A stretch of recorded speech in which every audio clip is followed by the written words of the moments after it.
Okay guys, here we go. This is where I'm going to start unpicking this shirt.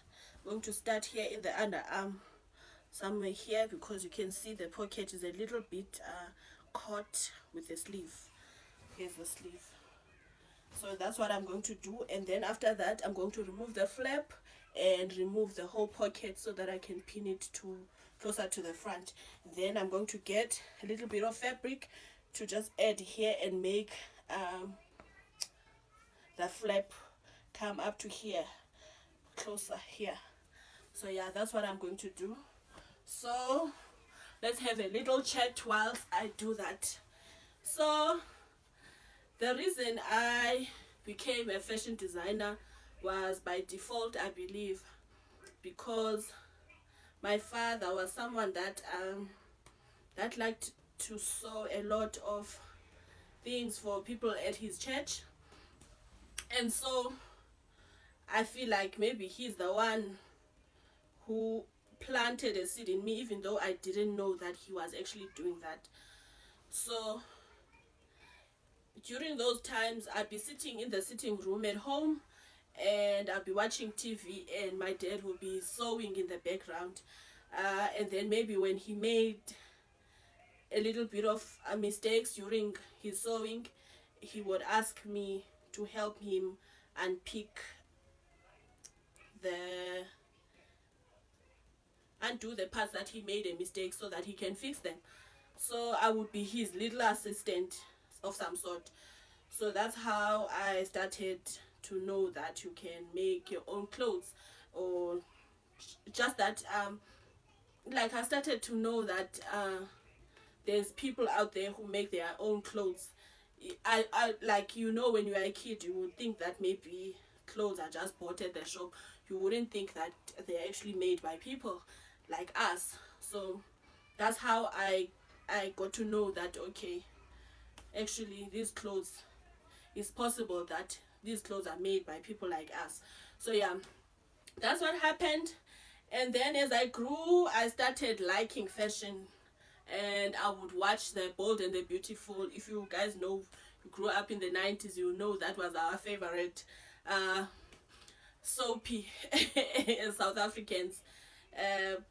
We used to like to watch that a lot as we were growing up, and one of the storylines there was about a fashion house, and it was a fashion house that was created by a father for his family. So everyone ended up working there somehow.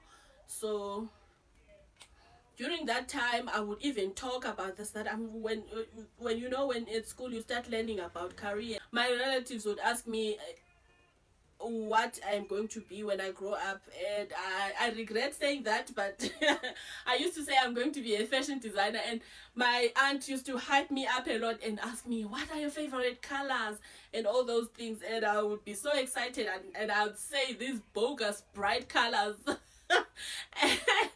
and she would be so happy, man, and just laugh that I'm saying that, but I didn't know why, and I didn't know what kind of a life that I was going to create for myself doing that. But that's what happened. And then as I grew older, I was actually good at school, man. I was not struggling, I would say, but I also noticed that when I was in the primary, like late primary school days, and we would be required to create something, and I would always go for the making part, or like for making clothes other than anything else, and I would sew with my own hand, because they would say we shouldn't use machines and things.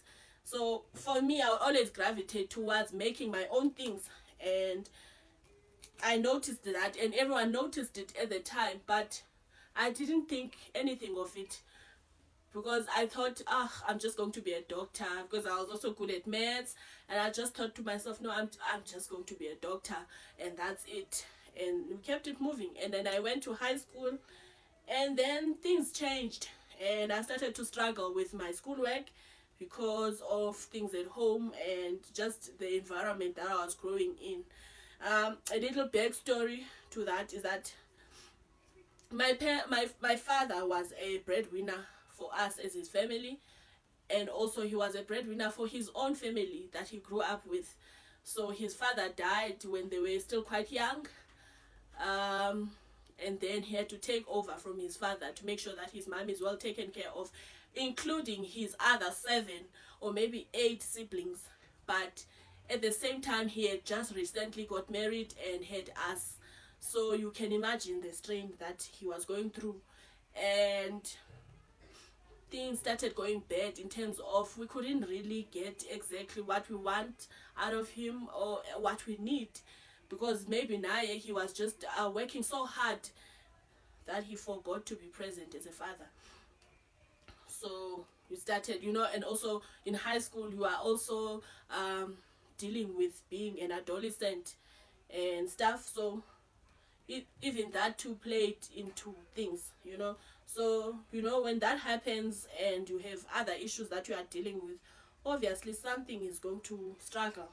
Something that you are a part of or working towards, you are going to struggle. And for me, that was my studies, and I started declining a lot. I was even surprised that I passed matric, actually. So when I passed matric, I moved to Cape Town, where my father was working now, because he had moved because he was looking for better opportunities to be able to provide for this big family of his. So he had moved to Cape Town. So when I finished my matric, I thought, oh, let me go live with him, so that I can look for school that side. But things didn't happen for me. I didn't get into college or university. So I decided to rewrite my matric. But even that, I didn't do so well. So what happened the following year, so I took that year as kind of like a gap year while I was trying to improve my matric. But what happened the following year, I moved back to the Eastern Cape, where I'm from, and then I went to a local university there, and that's where I was admitted to. I got there late also because it was a spontaneous decision to just look for school there. When I got there, it was a bit late. Some other courses were already full, and there was this fashion design whereby not anyone or everyone, like not a lot of people were considering. And I thought to myself, let me just do that, then maybe I'll decide the following year and change to another course, of which didn't happen. I ended up enjoying what I was doing, and I finished.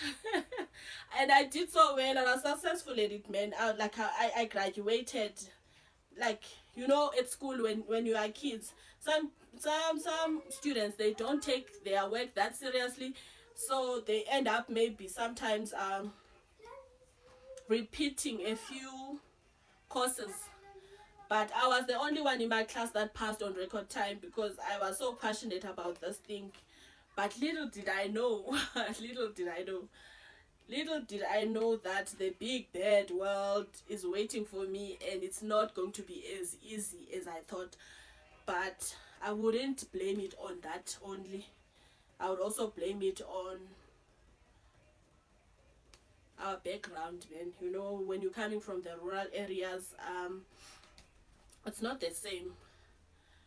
Your access to information, your access to opportunities, and it's not the same as someone that grew up in the city. Like, I would say even now with my daughter, because she's growing up in the city. She's only 6 years old, but the things that she knows, the things that she's able to understand are way different than what I would have known as a 6-year-old that time. But so that's what happened with me and my career in fashion design. I will continue with the story about how it went after university on another video, because I don't want to keep this video so long. So what I'm going to do is I'm doing these little parts. Here's the flap for the first one. As I'm doing these little parts, I just want to share my story about being a fashion designer, how it's like, and You know, I don't think, you know, it's all glitz and glam that people always talk about only the of it. I want to say it always looks like it's easy, it's enjoyable, you have a fun career and all those things. You get to make all these cool stuff for your clients if you are working as your, like, you are making your own business. But I want to talk about the challenges. I just want to talk about the whole thing and just reflect on my journey so far, you know, and maybe we'll get into how I'm changing careers now and why and how I'm doing it, the little steps that I'm taking. And I hope, man, we get to learn something from each other. And if you have a similar story like me, whereby you got into a career by default because of your parents, or maybe just because life was just giving you that side of things, please share in the comments down below and we can just talk about it and learn from you as well. What have you learned and what do you appreciate about the whole thing? Because I think, now that I think about it, now that I'm older, I cherish those moments whereby I was forced to do the unpicking that I'm doing right now for my father, because it taught me patience and it also taught me how these things go. Like, I guess that was one of my resources to know how are clothes being made, because I was so curious as a child. Even when something didn't fit me, I would want to check it, how it's made, how can I fix it to make it fit me. You know, I was that kind of a child. So I cherish those moments a lot. It's quite one of my fond memories of me and my dad, even though at the time I didn't enjoy it at all, because it felt like he was distracting me from what I was watching, and just from me having fun, but to just giving me these chores. But right now, those were the moments, because even he would be so satisfied with the way I do things, and he would always just prefer me doing it than the others, because maybe they would come and also try to help if the workload was more, like, was too much for him. But no one did it like me. And I don't know, I had this patience about myself, about the unpicking and just helping him rectify the mistakes he was making. So yeah, man, if you enjoyed this video, please consider subscribing again, and I'll see you next time in my next video. Thank you so much for watching, and I hope that you learn something. If you are an upcoming fashion designer or a student, I hope this video is valuable to you and it actually teaches you something about what you are currently doing right now and how do you plan on making it work and making it successful for yourself. That's my second podcast. I'll see you next time, guys. Thank you for watching. Bye.